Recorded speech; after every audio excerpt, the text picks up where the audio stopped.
You're now listening to The Blender with DJ Tony Drake. DJ Tony Drake. And Miss DJ Jims. And Miss DJ Jims is killing it on the ones and twos. On WMUC 88.1 FM and WMUCRadio.com on the web. You ready? Are you ready? Let's go.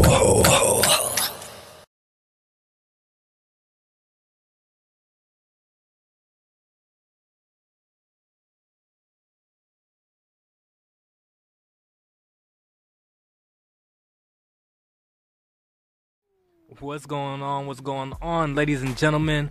We are back on the Blender WMUC 88.1 FM, and we have a special guest here in the studio with us. Why don't you go ahead and introduce yourself? What's happening, everybody? It's Mr. Northside, Zawcain, El Paso's finest, Southwest best. Yes, so good to be here, man. There you go, man. I appreciate you coming in. And I have to say, I don't think I've ever been more excited for the interview to have someone from my hometown, Northside, the same side of the city that I'm on. No, man, this is dope. This is dope. I'm excited. I didn't know they let two black people out of the city at the same time. I'm saying I got to believe like the black population's at -2 right now. Yeah, it's pretty low. We're about down to low. 7, it's 6 low. or 7 people, man. Man, but why don't you go ahead, tell the people, I guess a little bit about yourself, where they might know you from now, because you've been doing big things as of recently. Yeah, man, we've been blessed. Again, my name is Zawcain. Some people back home know me as Tehran.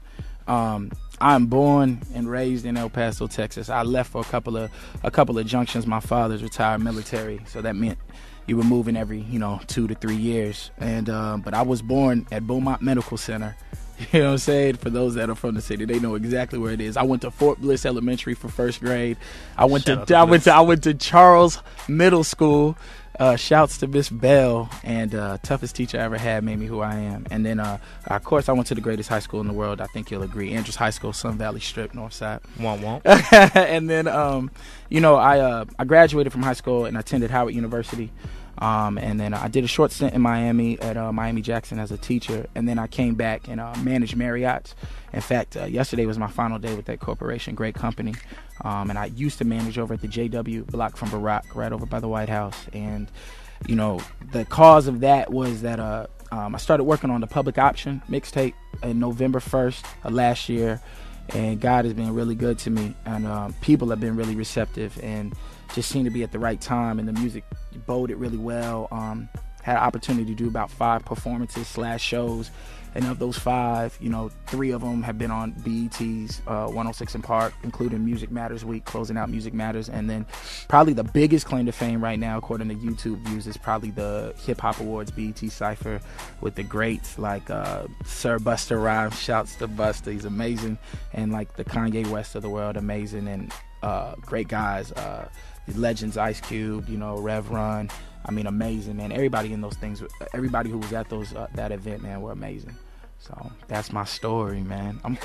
Some people are checking for me just a little bit. That's what's up. So how long have you been doing music? Oh man, okay. So music, to be honest with you, started in November. I started rapping though when I was about 16. So you're from the city. I'm from the north side. I'm from 801 Housing. I'm from the Hill, man. True. I'm from the Hill. So Hill's a little touch and go there. And at the time when I was growing up, El Paso had heavy gang activity, still does. But at the time, black gangs were Chicago based. We had Vice Lords down off of Parkland, exactly. The Lords and stuff. And then in my neighborhood and a lot of parts of the north, there was GDs, Chicago-based Gangster Disciples. So my neighborhood was all GD. In fact, still today, I probably am only one of 2, maybe 3 of my friends who don't participate in gang activity of any kind. So, as every young aspiring male, I wanted women. I wish I had a more righteous story for you, but you either played sports or you gangbang, and I suck in sports. I'm terrible, man. I'm vicious when it comes to a controller. That's how I live vicariously. I got you. But I can't. No, my father's probably so happy that my little brother's an athletic monster. I think he was a little, one of those like, son, I'm proud of you, but really he goes home and he's like, what have I done? Right. And so I started rapping just kind of to pass the time. I used to share raps with my best friend Greg Artist. Still my best friend to this day. Older brother to me, kept me out of a lot of trouble. And one day we were at a party that my friend Roosevelt threw, and Greg was like, yo, T can rap. And it was like, he can't rap. he can't rap. And you know, I ended up rapping this rap. I don't even remember it. It was probably terrible. It was probably horrible, brother, because this is like 96, 97. Okay, I got you. And but people liked it, and after that, you know, your reputation grows. You used to rap to you know, spend time, and then, you know, people take you to different parties, your reputation grows. When I got to Howard, I told myself I wasn't going to rap, because I never sat down and said I want to be a rapper or I want to be a musician. So I used to rap in my room, and this brother named JD from Buffalo, New York, who lived in Drew Hall with me, greatest dorm in the world, was like, yo, man, people need to hear you rap, man. You should come and rap. And it was difficult. I'm from Texas, so right. New Yorkers were like, yo, son, where's he from? I'm like, yo, Texas. They're like, nah, candy paint, slanty rain, you know, I don't want to hear that. But, you know, when they gave me a listen, it boded well, and I was very fortunate, man. And, you know, I left the music alone for a while, but then I decided that I was going to use music as a vehicle rather, to establish and change some things for my society, for our people, for our culture, and started working in November, and the rest is kind of history, you know, blessed. And I actually wanted to ask you, how has your stay at Howard and going there and progressing as a student influenced you as an artist? To be honest with you, for those that have attended a HBCU, undergrad at least, you probably have sworn that you will either A, never give them money, or B, never let your child attend a HBCU. I don't know if that's the same for non-HBCU universities, but there's a little bit of hazing. There's a process that you only understand if you went to HBCU. But I can safely say without equivocation that Howard University saved my life. It kept me out of trouble. It kept me alive.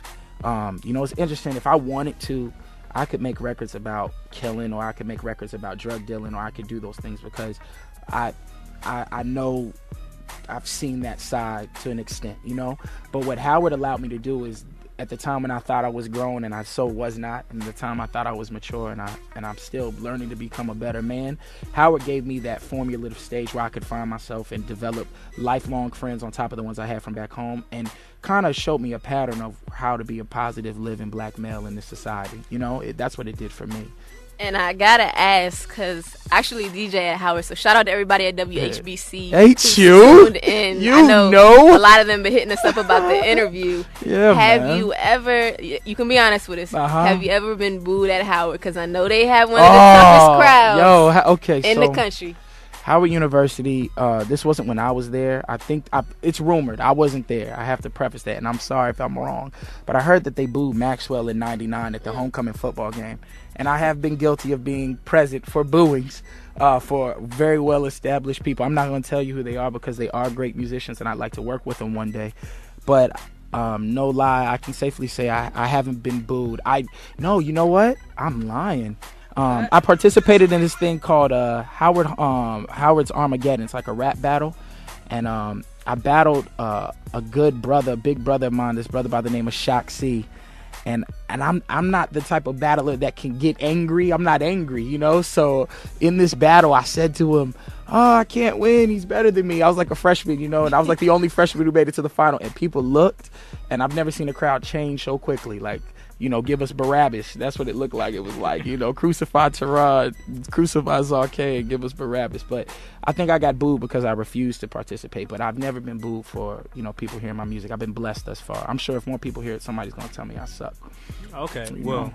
I doubt it. You know? But speaking about hearing your music, I think we're gonna go ahead and get into one of your tracks. That's what's up. I heard DJ Jim's got favorites. I'm all nervous. I don't know what she's gonna pick. Okay, I think she's picking. Oh, okay. I think this is Welcome to the North Side. Yes, it is. But this is the Blender, WMUC 88.1. More with Zawcain when we come back. North. Yep. The public option has arrived. Some people say that hip hop is dead, but we will see if it survives. Right now, I'd like y'all to buckle in and have a seat, take a load off. What you are about to experience is something that is like none other.